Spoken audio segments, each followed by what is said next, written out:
Meus irmãos e minhas irmãs, muito boa noite. Grata satisfação rever os irmãos, as irmãs nessa noite, aqueles que nos visitam. Que Deus abençoe a sua vida, que o Espírito Santo do nosso Deus visite o seu lar, as famílias aqui representadas, aqueles que estão aqui conosco nesta noite, neste momento, e aqueles também que estão online, que estão em outros momentos, em outras oportunidades, em outros lugares. Que o Espírito Santo de Deus visite a sua vida e te faça feliz. Amém? Bem, hoje é um dia de festa, um dia de alegria, um dia de celebrar a vida, porque, de fato, nós sabemos que o batismo, como já foi dito aqui, é primeiramente uma morte, um simbolismo de uma morte, mas principalmente o simbolismo de uma ressurreição, ou seja, da vida vencendo a morte, a vida prevalecendo sobre a morte.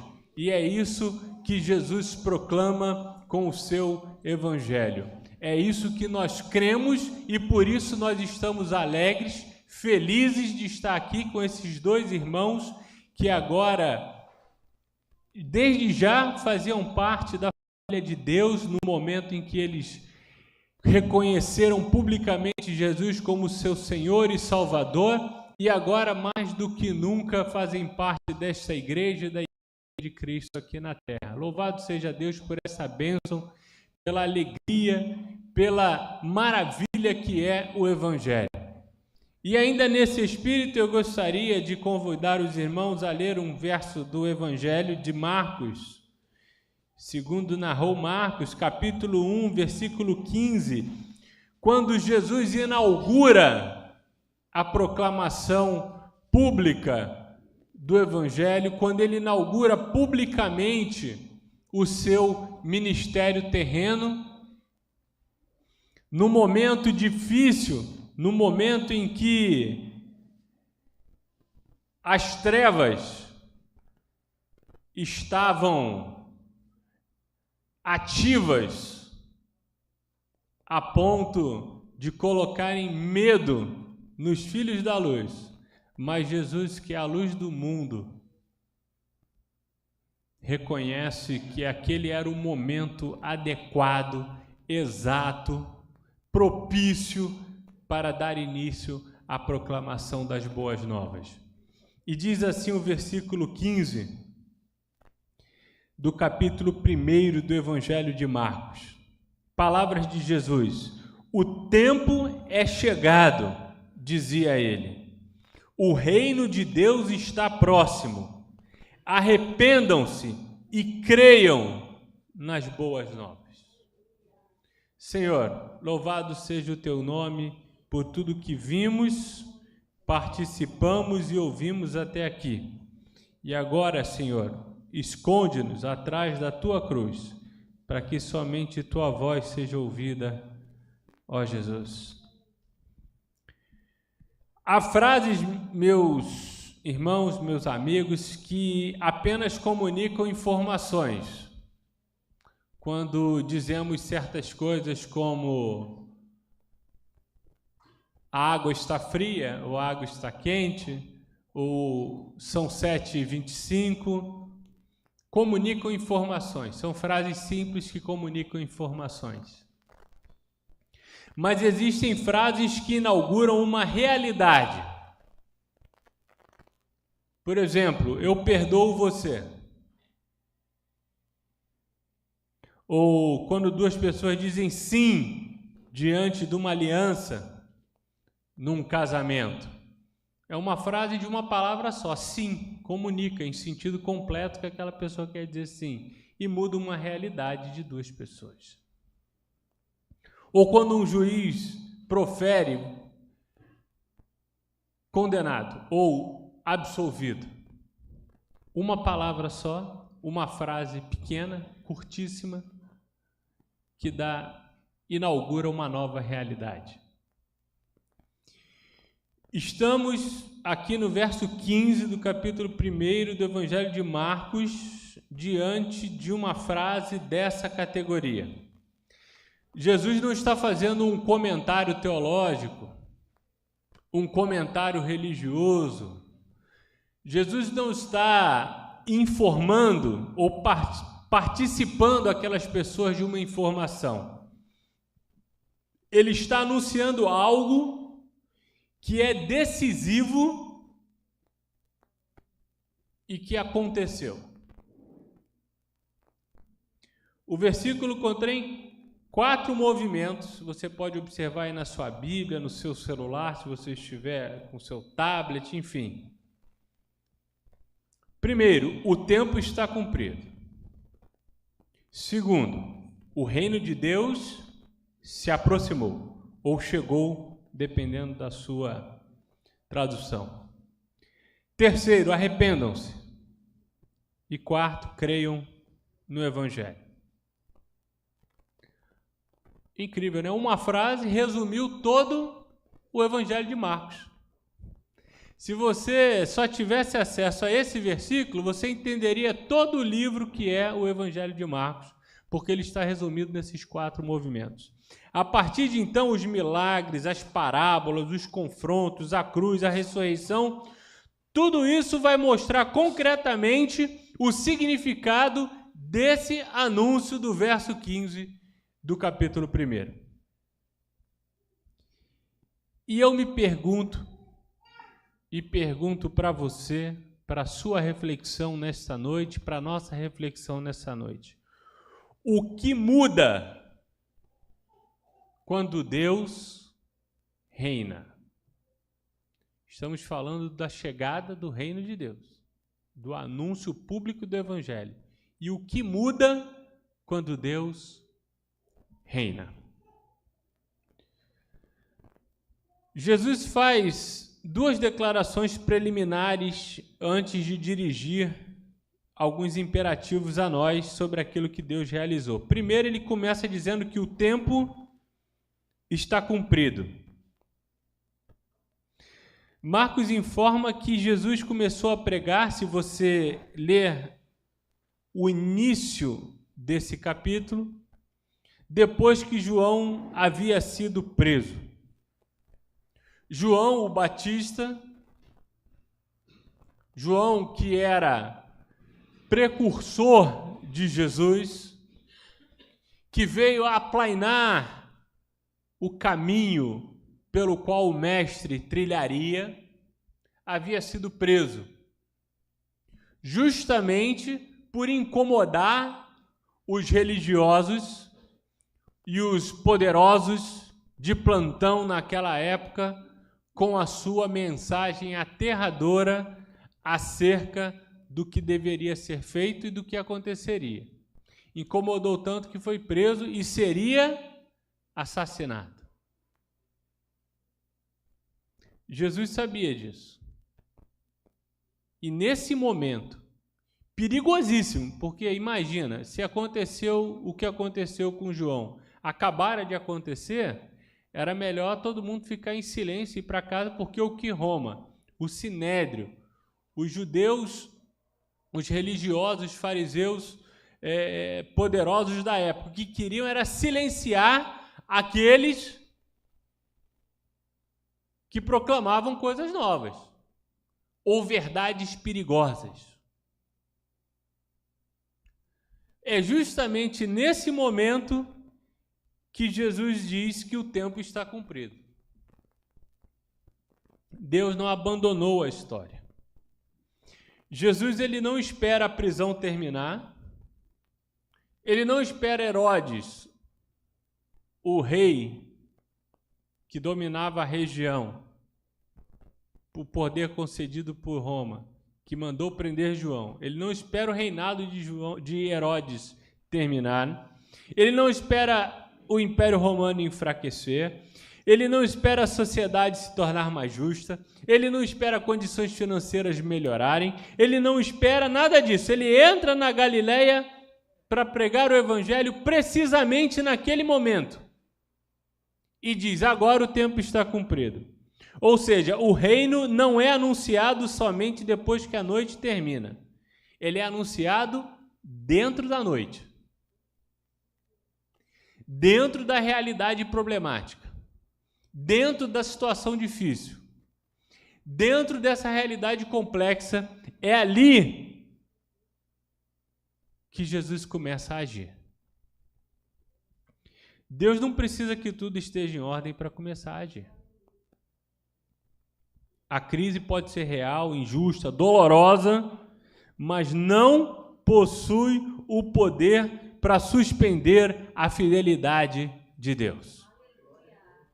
Eu não sei qual é a crise pela qual você está passando, se é que você passa por uma. Eu não sei qual é a ordem das coisas que a sua vida se impõe para a sua vida, mas isso não afeta a fidelidade de Deus. Afeta a nossa, mas não afeta a fidelidade de Deus.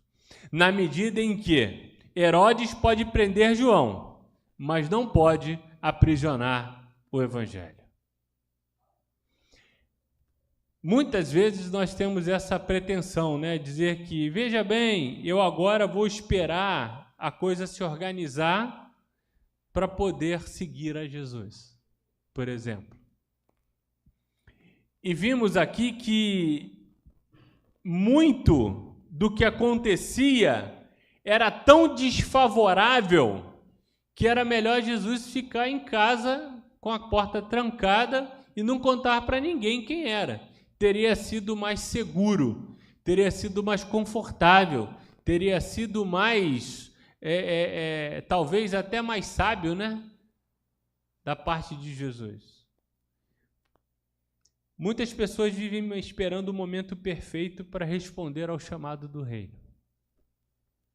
Quando minha vida se organizar, quando eu estiver emocionalmente melhor, quando resolver meus problemas, quando me tornar uma pessoa mais digna. Só que a graça não é uma recompensa concedida depois que nós nos transformamos.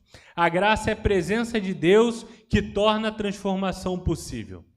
Não mudamos para que Deus venha. Deus vem, por isso nós mudamos. O reino de Deus se aproximou, Deus veio reinar em Jesus. Essa expressão reino de Deus, ela é muito presente no Evangelho de Marcos. No Evangelho de Mateus, ele fala em reino dos céus, que é semelhante. E também vai aparecer nos 4 evangelhos essa expressão, e é uma expressão de discussões teológicas, uma expressão de discussões filosóficas, mas fato é, reino de Deus é o cerne do evangelho. O evangelho, a boa nova, vem falar, vem proclamar o reinado de Deus. E o reino de Deus, por muito tempo eu achei, e talvez você ache, eu tenha achado em algum momento, que é um lugar geográfico, sabe? Aquela coisa, eu vou morrer e vou para o céu.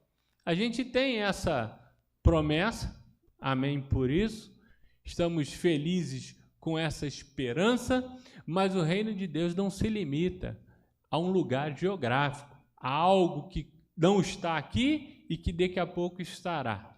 O reino de Deus é uma realidade e o anúncio do reino de Deus chegado, próximo de Jesus, é para dizer que esta realidade se impõe na medida que Deus, o Senhor do universo, aprove a Ele nos amar e fazer o seu reino se estabelecer entre nós. O reino de Deus ainda será, mas ele já é. O reino aparece quando Jesus toca os leprosos e os torna puros. Quando ele perdoa os pecadores, quando ele cura doenças, quando ele restitui pessoas à sua comunidade, quando ele acolhe os desprezados, quando ele confronta a religião sem misericórdia, quando ele enfrenta o poder político que oprime, quando ele se coloca à mesa mesmo com aqueles que a religião havia excluído. O reino não é uma doutrina abstrata. O reino não é o céu de Deus, sabe? Aquela coisa do campo de golfe. da Rede Globo no Projac, né? Geralmente, quando vão fazer um filme que tem o céu, é lá, né? Tem um campo de golfe bonito, tá? Eu nem sei jogar golfe, então se tiver golfe no céu, eu não vou ter muito o que fazer. É uma realidade visível, meus irmãos, na vida, na morte e na ressurreição de Jesus. E quando ele diz, o reino de Deus chegou, ou se aproximou, dependendo da tradução, Jesus inaugura o reino e diz, ele está próximo. Esse está próximo também eu interpretava como está chegando, sabe aquela coisa? Está chegando, está próximo, está vindo. Mas não é próximo de que está vindo. Está próximo é porque chegou e está tão perto, está tão próximo que você consegue ver, sentir o cheiro, o aroma, tocar. Porque o Evangelho é o próprio Jesus. A Boa Nova era Ele, não era uma mensagem vinda dele. A Boa Nova era Ele mesmo proclamando a si próprio. Sabe aquela história? Jesus está voltando. Jesus não está voltando.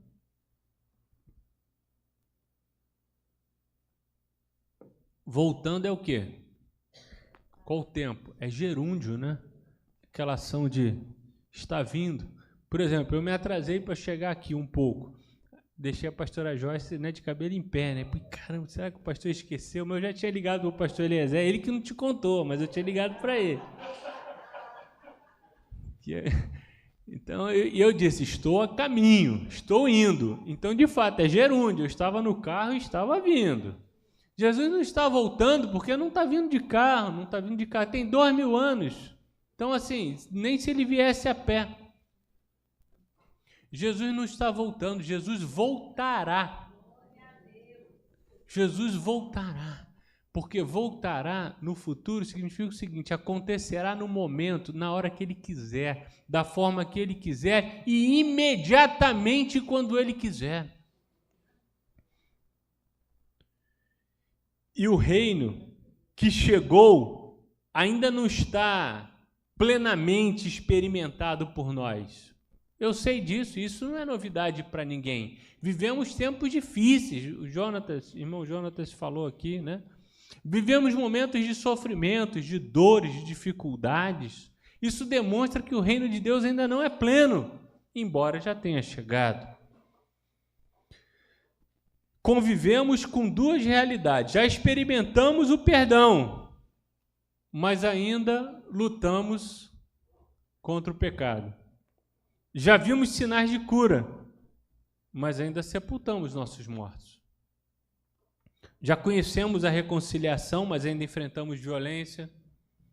Já celebramos a ressurreição, mas ainda aguardamos a renovação das novas coisas. Essa realidade, que alguns teólogos chamam de presença do futuro. E Moltmann, um teólogo que eu gosto muito, destacou o seguinte, que a esperança cristã não é fuga da história, mas a participação antecipada no futuro de Deus. É o futuro que já se inaugurou, que começa hoje, a partir do seu encontro pessoal com Jesus. O reino não pode ser capturado, porque ele não é crescimento institucional da igreja, sabe? O reino é chegado, veja, a igreja agora se multiplica em 10, 20, 30 mil pessoas. Não é necessariamente isso. Não é a vitória de um partido, não é o domínio de uma denominação, não é a imposição de uma ideologia, não é projeto de poder religioso, não é superioridade de pessoas e de nações.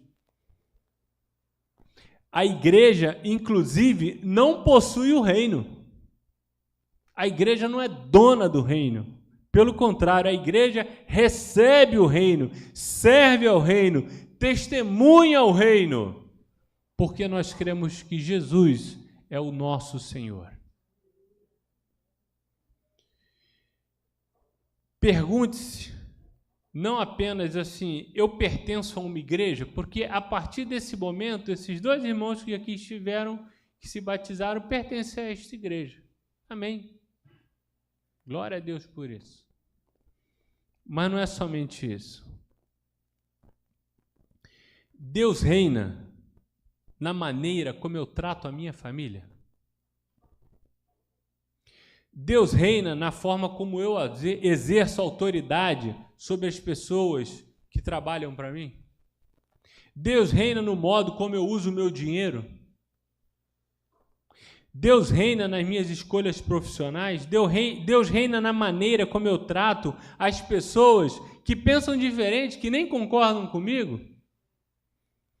Deus reina em minhas atitudes diante das pessoas vulneráveis. Quando o reino se aproxima, ninguém permanece neutro. Meus irmãos, neutro é shampoo de bebê, que não irrita os olhos. A presença de Deus exige resposta, posicionamento. Terceiro lugar, arrependam-se. Mudem de mente, caminho e realidade. Arrependimento, meus irmãos, não é só um sentimento de culpa, de erro, de dizer, puxa, fiz errado, vou fazer diferente. Não é só isso. O verbo do grego aqui significa mudar a mente, reconsiderar a realidade, reorientar o caminho. Isso é conversão. Quando você está fazendo aula de direção na autoescola, tem uma aula que é de conversão, não é isso? Eu vou até levar a Bíblia nessa aula, né? Porque é aula de conversão. Não, a aula de conversão é o que é? É mudar de direção, é converter à esquerda, converter à direita, antes e depois da ré, enfim. Converter é mudar de direção, é mudar de caminho, é mudar de mente, é reorientar o jeito que você pensa, o jeito que você é, aquilo que você influencia as pessoas nesse mundo que você vive. Arrependimento bíblico inclui emoções, de fato, inclui choro, inclui confissão de culpa, mas não termina nelas. Não é apenas se sentir mal, é mudar de direção. Outro dia, e eu já disse isso aqui, às vezes a gente vê algumas entrevistas, né, de pessoas, artistas, pessoas famosas, não, porque a pessoa chega já mais no adiantar da vida. Não, eu olho para trás, estou muito feliz, porque eu não me arrependo de nada. Não me arrependo, faria tudo de novo como eu sempre fiz. Eu acho isso de uma arrogância e de uma ignorância tão grande. E assim, eu nem tenho 50 ainda e já me arrependi de um monte de coisa que eu fiz. Se eu pudesse, faria diferente. E tenho total convicção disso. Porque nós temos uma mente, nós, seres humanos em geral, né, o homem, a mulher, uma tendência ao orgulho, né? Não, porque eu fiz desse jeito e eu faria de novo. Não, não faria, eu faria diferente, eu faria melhor. A gente está aqui, meus irmãos. A gente se torna cristão para virar uma pessoa melhor. Não é para ser igual a Gabriela, cravo e canela, né? Eu nasci assim, vivi assim, cresci assim, você sempre assim. Não, isso não é...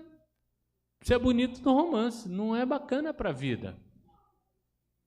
A gente está aqui para se tornar uma pessoa melhor a partir do encontro com Jesus e transformar o mundo num lugar melhor para todos a partir da nossa vivência do Evangelho.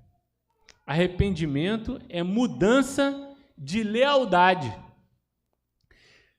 O João Batista estava preso, sabe por quê? Porque ele não era leal ao Sinédrio, aos religiosos judeus, ele não era leal ao Império Romano, ele era leal às suas convicções ao Salvador, ao Cordeiro de Deus que tira o pecado do mundo, que é a belíssima declaração de João quando vê Jesus chegando.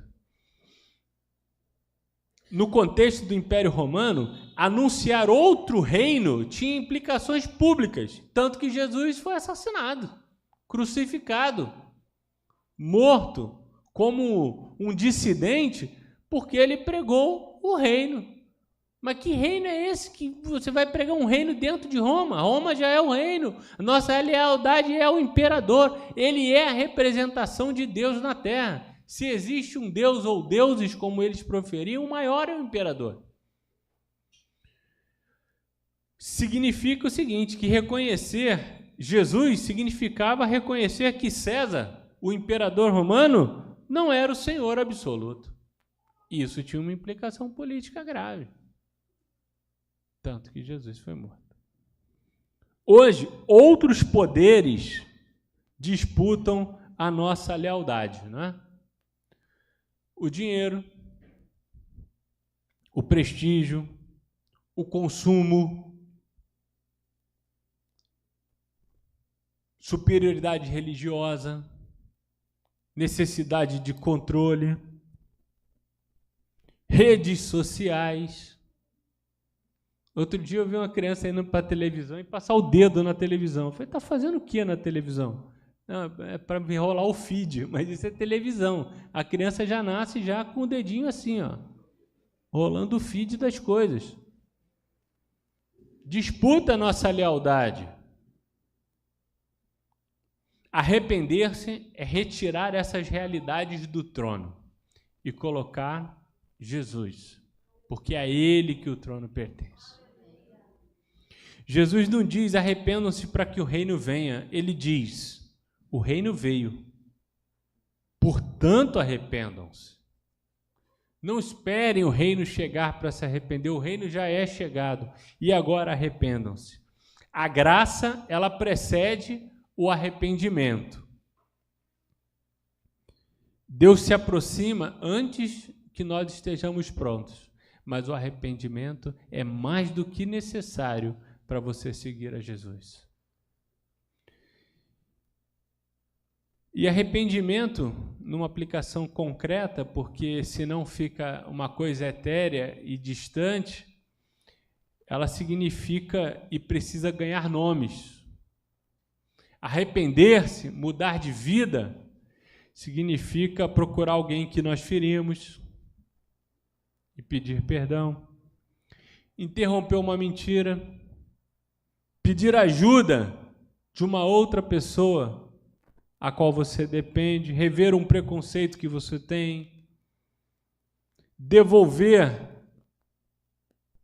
com amor e não na medida do que recebeu, reconhecer, abandonar a agressividade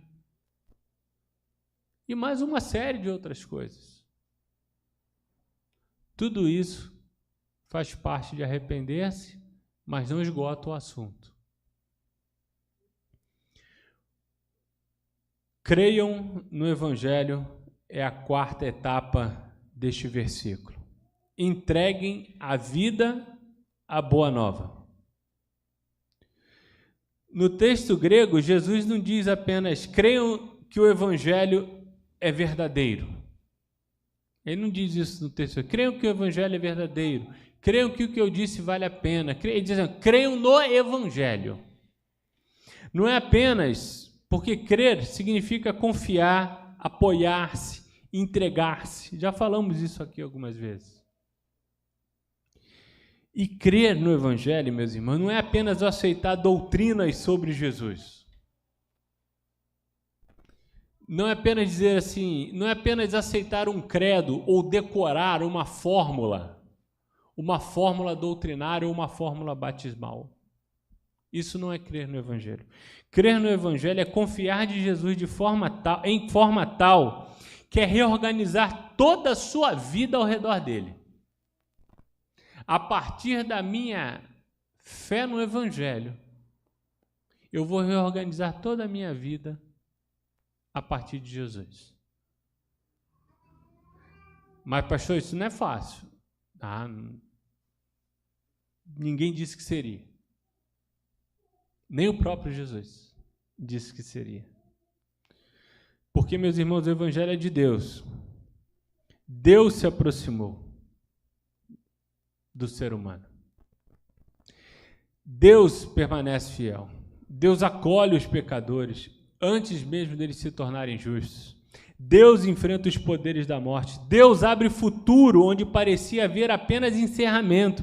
Fé cristã não é otimismo. Otimismo supõe que tudo provavelmente vai dar certo.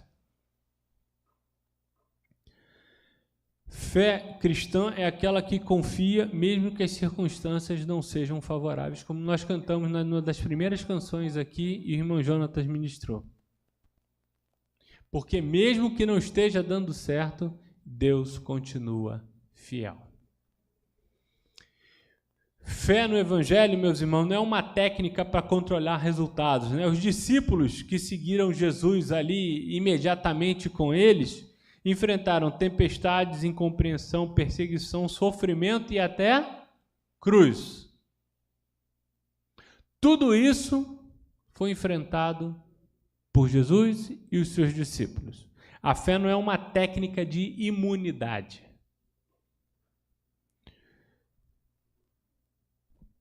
Fé não nos imuniza. É importante dizer isso, somente em tempos atuais, em que se pega a prosperidade a qualquer custo, em que se diz que a religiosidade está aqui para proteger você contra as coisas ruins que vão acontecer na sua vida. Aí, no primeiro passo de uma coisa ruim que acontece, você perde a fé, porque sua fé estava calcada em quê? Nas circunstâncias. Se as circunstâncias vão mal, então veja bem, não está funcionando, não está dando certo. Isso é fazer de Deus nosso amuleto. Isso é fazer do Evangelho amuleto. Sabe? Pé de coelho, o trevo de 4 folhas, eu vou guardar no bolso aqui, porque em qualquer momento eu vou usar isso aqui e isso vai me imunizar e vai dizer que não vai acontecer comigo. Essa história de corpo fechado é de outra organização religiosa.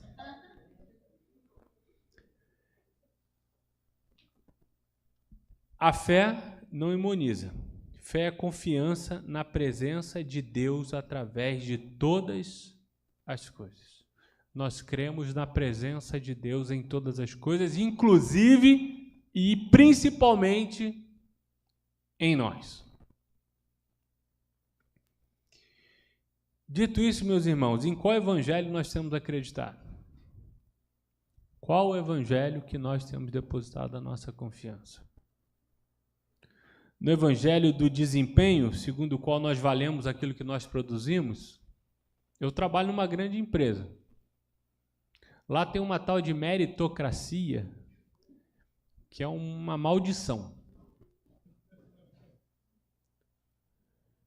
No evangelho do consumo, nós cremos naquilo que nós somos, aquilo que nós possuímos.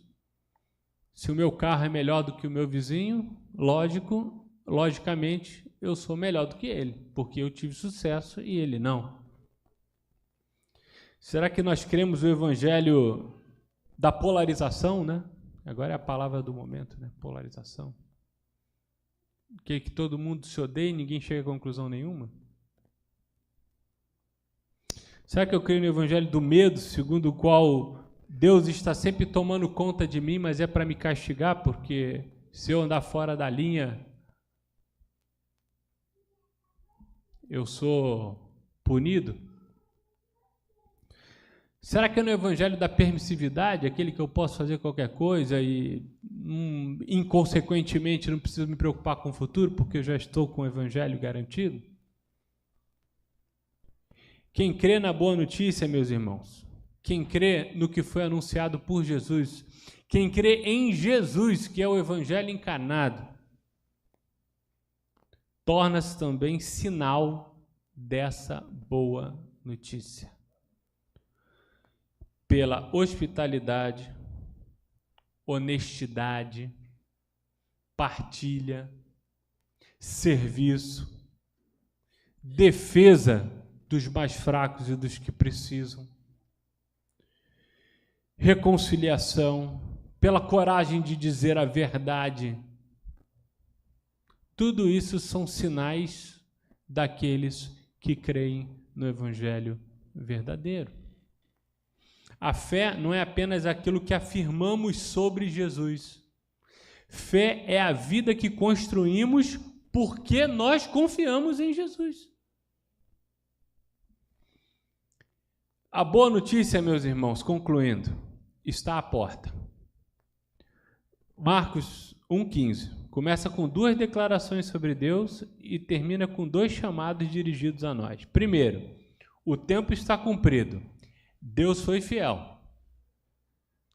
Ele disse que chegaria o momento e chegou o momento com Jesus. O reino se aproximou. Deus veio ao nosso encontro. Creiam no Evangelho. Existe uma esperança na qual nós podemos descansar.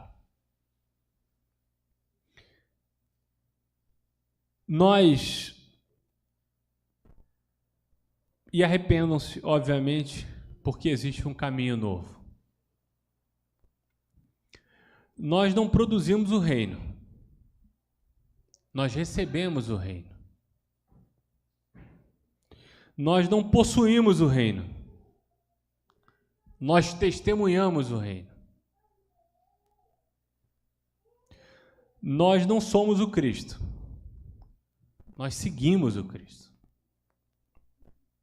João estava preso, Herodes estava no palácio, Roma continuava dominando a Galileia. Aos olhos do império, nada tinha mudado. Era só mais um carpinteiro meio doido lá, dizendo que era filho de Deus. Isso era o que parecia. Só que Jesus entrou naquela região e declarou: o tempo está cumprido. A nova criação está começando agora. E começou ali, começou hoje, na sua vida também, se você crê nesse Evangelho. Começou na vida desses 2 rapazes que desceram as águas, não hoje, mas quando eles se encontraram com Jesus, e agora publicamente declararam que Jesus é Senhor e Salvador da vida deles. O reino começa na vida deles também. Escute a voz do Cristo vivo, porque o tempo chegou. Deus não abandonou a história do mundo. Deus não abandonou a história da humanidade. Deus não abandonou a sua história. O reino se aproximou porque Deus não está distante da sua dor. Arrependam-se, porque tem um caminho novo. Arrepende-se. Arrependa-se, porque tem um caminho novo para você trilhar. Um caminho melhor para você trilhar. E creia no Evangelho. Existe uma boa notícia que é mais forte do que o medo. Eu não sei quais são as circunstâncias da sua vida. Eu não sei quais são os medos pelos quais você passa. Eu não sei quais são as dificuldades pelas quais você vai lutar amanhã de manhã, quando você levantar. Mas eu sei de uma coisa. Deus quer te fazer filho do Deus vivo. Deus quer te fazer um filho amado. Cristo Jesus, como Senhor da sua vida, não vai te imunizar para que tudo vai dar certo a partir de agora. Não, não é isso. É que nos momentos alegres ou nos momentos difíceis, Ele estará com você até a consumação dos séculos. Amém e amém.